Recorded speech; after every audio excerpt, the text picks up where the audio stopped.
ರಾಜ್ಯ ಕಾಂಗ್ರೆಸ್ ಸರ್ಕಾರಕ್ಕೆ ಒಳ ಮೀಸಲಾತಿ ಅನ್ನೋದು ಕಗ್ಗಂಟಾಗೋಗಿದೆ. ಹಾಗಾಗಿ ಹಲವು ಗೊಂದಲಗಳು, ಅದರಲ್ಲೂ ಕೂಡ ಒಳ ಮೀಸಲಾತಿ ವಿಚಾರದಲ್ಲಿ ಈಗಲೂ ಕೂಡ ಒಂದು ನಿರ್ಧಾರಕ್ಕೆ ಬರ್ತಾ ಇಲ್ಲ.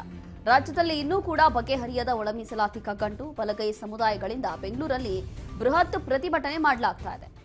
ನ್ಯಾಯಮೂರ್ತಿ ನಾಗಮೋಹನ್ ದಾಸ್ ಆಯೋಗದ ವರದಿ ತಿರಸ್ಕಾರಕ್ಕೆ ಆಗ್ರಹ ಕೇಳಿ ಬರ್ತಾ ಇದೆ.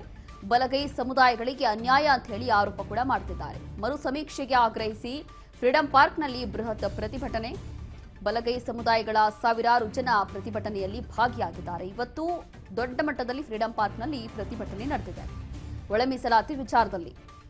ಅದರಲ್ಲೂ ಕೂಡ ನ್ಯಾಯಮೂರ್ತಿ ನಾಗಮೋಹನ್ ದಾಸ್ ಆಯೋಗದ ವರದಿಯನ್ನ ತಿರಸ್ಕಾರ ಮಾಡಲಾಗಿತ್ತು. ಹಾಗಾಗಿ ಇದರ ವಿರುದ್ಧ ಇದೀಗ ಬಲಗೈ ಸಮುದಾಯಗಳು ನಮ್ಮ ಸಮುದಾಯಕ್ಕೆ ಅನ್ಯಾಯ ಆಗಿದೆ ಅನ್ನುವಂಥ ಆರೋಪ ಮಾಡಿ ಇವತ್ತು ಫ್ರೀಡಂ ಪಾರ್ಕ್ನಲ್ಲಿ ದೊಡ್ಡ ಮಟ್ಟದಲ್ಲಿ ಈ ರೀತಿಯಾಗಿ ಪ್ರತಿಭಟನೆ ಮಾಡಿದ್ದಾರೆ. ಅದರಲ್ಲೂ ಕೂಡ ರಾಜ್ಯ ಕಾಂಗ್ರೆಸ್ ಸರ್ಕಾರದ ವಿರುದ್ಧ ಮರು ಸಮೀಕ್ಷೆ ಆಗಬೇಕು, ಮತ್ತೊಮ್ಮೆ ಸಮೀಕ್ಷೆ ಆಗಬೇಕು, ಸರಿಯಾದಂಥ ರೀತಿಯಲ್ಲಿ ಸಮೀಕ್ಷೆ ಆಗಬೇಕು. ಈ ಹಿಂದೆ ನಡೆದಿರುವಂತಹ ಸಮೀಕ್ಷೆಯಲ್ಲಿ ಅನ್ಯಾಯ ಆಗಿದೆ, ಸರಿಯಾದಂಥ ರೀತಿಯಲ್ಲಿ ಸಮೀಕ್ಷೆ ಆಗಿಲ್ಲ.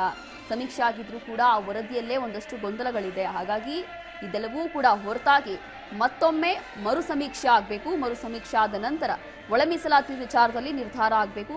ಇದಕ್ಕೆ ರಾಜ್ಯ ಸರ್ಕಾರ ಇದಕ್ಕೆ ಒಂದು ನಿರ್ಧಾರಕ್ಕೆ ಬರಬೇಕು ಅಂತ ಹೇಳಿ ದೊಡ್ಡ ಮಟ್ಟದಲ್ಲಿ ಇವತ್ತು ಪ್ರೊಟೆಸ್ಟ್ ಮಾಡಿದ್ದಾರೆ.